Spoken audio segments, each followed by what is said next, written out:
quando eu era estudante de Carvalho, quando se falava em iluminismo, os próprios livros da época, Joaquim Silva, Borges Hermida, limitavam o movimento iluminista geralmente ao contrato social que Rousseau escreveu, o espírito das leis de Montesquieu, e compreensivelmente para a pedagogia e para a forma de trabalho da época, que a questão começasse, terminasse realmente citando meia dúzia de pensadores do século XVIII e generalizando como movimento iluminista.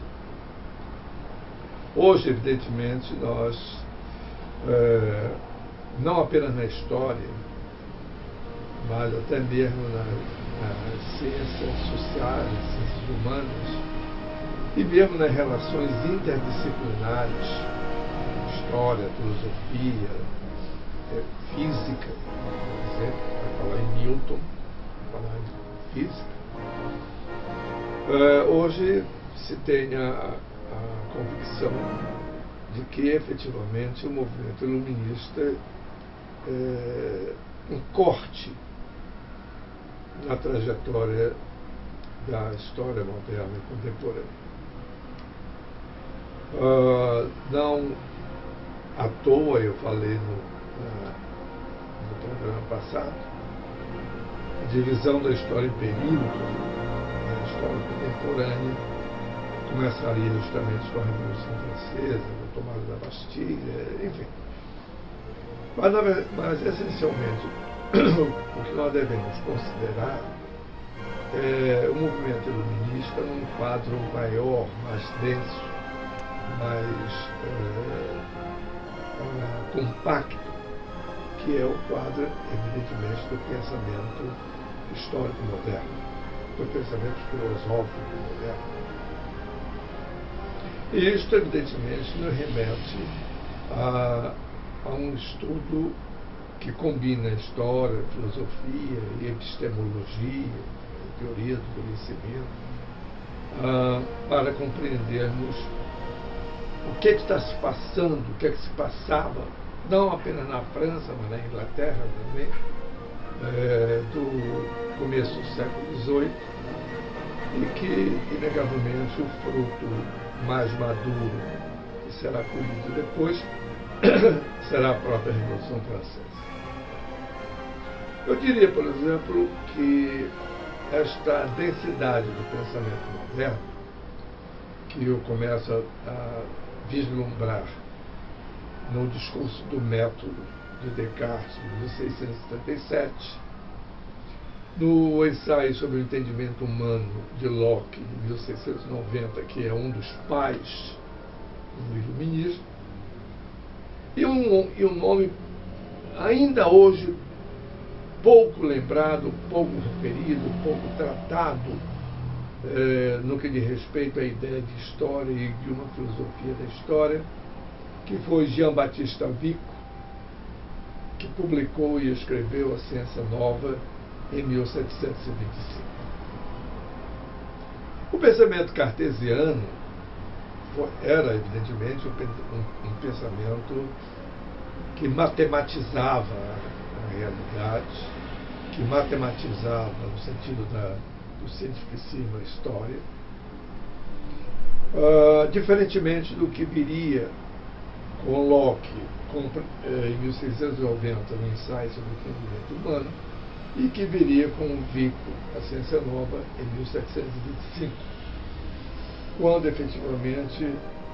nós começamos a perceber o nascimento do corpo de uma nova história, marcada pelo racionalismo liberal das luzes. Nós sabemos que, metaforicamente, nós dizemos o século das luzes, em oposição à escuridão e às sombras do período medieval, do período anterior o desenvolvimento da filosofia e do pensamento racional moderno. Ora, este corpo de ideias será tanto político como filosófico como histórico. Eu diria, por exemplo, se eu tivesse que olhar de imediato a questão do ponto de vista de uma nova leitura da história,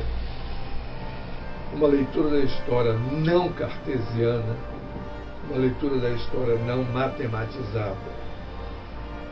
eu poderia citar, e posso citar, o século de Luís XIV, de Voltaire, o mesmo autor de Cândido ou Sobre o Otimismo. A leitura de Voltaire já é uma leitura iluminada, entre aspas, pelas luzes da razão iluminista, e assim vai ser pautado e vai ser observado de uma maneira geral nos filósofos que trabalharam com a história, a política e a filosofia. Da mesma maneira que eu citei a ciência nova de Vigo, 1725, eu poderia citar também, para o final do século XVIII, a ideia de uma história universal de um ponto de vista cosmopolita de Immanuel Kant, que é já a combinação da filosofia propriamente dita com uma ideia de história,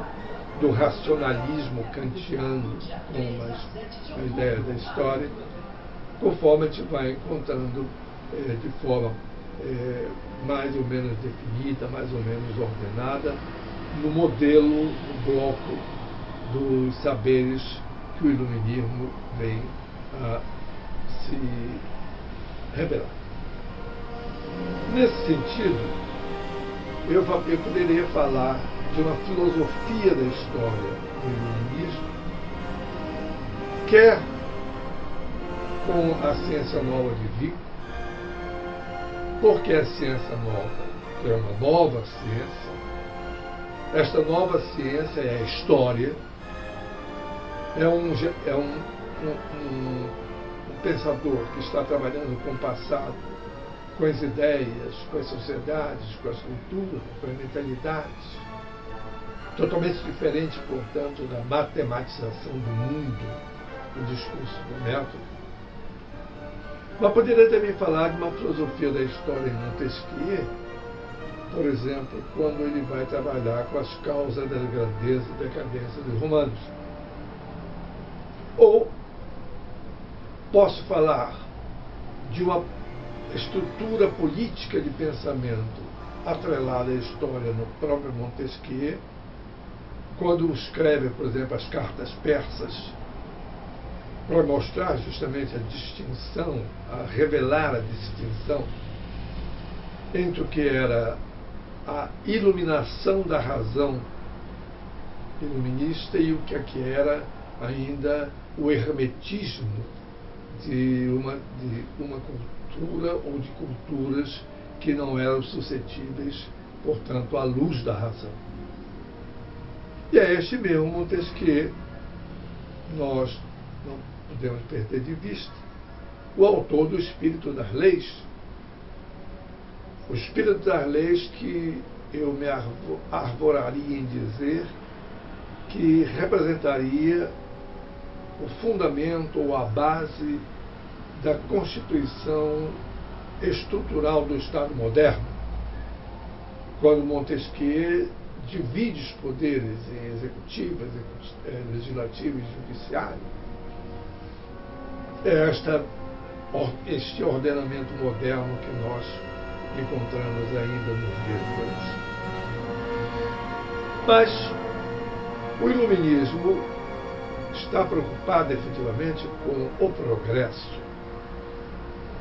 Quando estes homens se voltam para a história, eles se voltam também para trabalhar com o passado e verificar o que seria ou não seria o progresso. E isso nós encontramos na obra do Condorcet, esboço de um quadro histórico dos progressos do espírito humano. Vejam bem, quadro histórico dos progressos do espírito humano. Já fica evidente, do ponto de vista das luzes, da epistemologia das luzes, que houve períodos na história em que a escuridão, as sombras, as nuvens, entre aspas, ofuscavam e escureciam o espírito humano.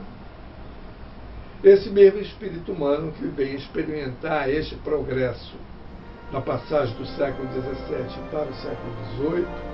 e ganhar a sua representação histórica acabada, definida efetivamente com o século XVIII. Não sem razão, eu deixei justamente para falar desse progresso do espírito do final do século XVIII, para citar o Contrato Social de Rousseau, que é um prenúncio do romantismo, para citar o Emílio ou da Educação, também de Rousseau, em que o olhar do filósofo sobre a realidade é o olhar que vai revelar, ou que pretende revelar, os processos e os mecanismos das relações de poder. Afinal de contas, nós não podemos perder de vista que o pensamento iluminista, ou o pensamento das luzes, era uma manifestação do pensamento liberal burguês da segunda metade do século XVIII. Este pensamento liberal burguês, que, levado às últimas consequências, cederia, digamos, espaço epistemológico ao racionalismo não cartesiano, mas ao racionalismo das luzes, anunciando o romantismo naquela velha imagem do predomínio do sentimento sobre a razão, o movimento romântico. Na verdade, do predomínio não do sentimento sobre a razão,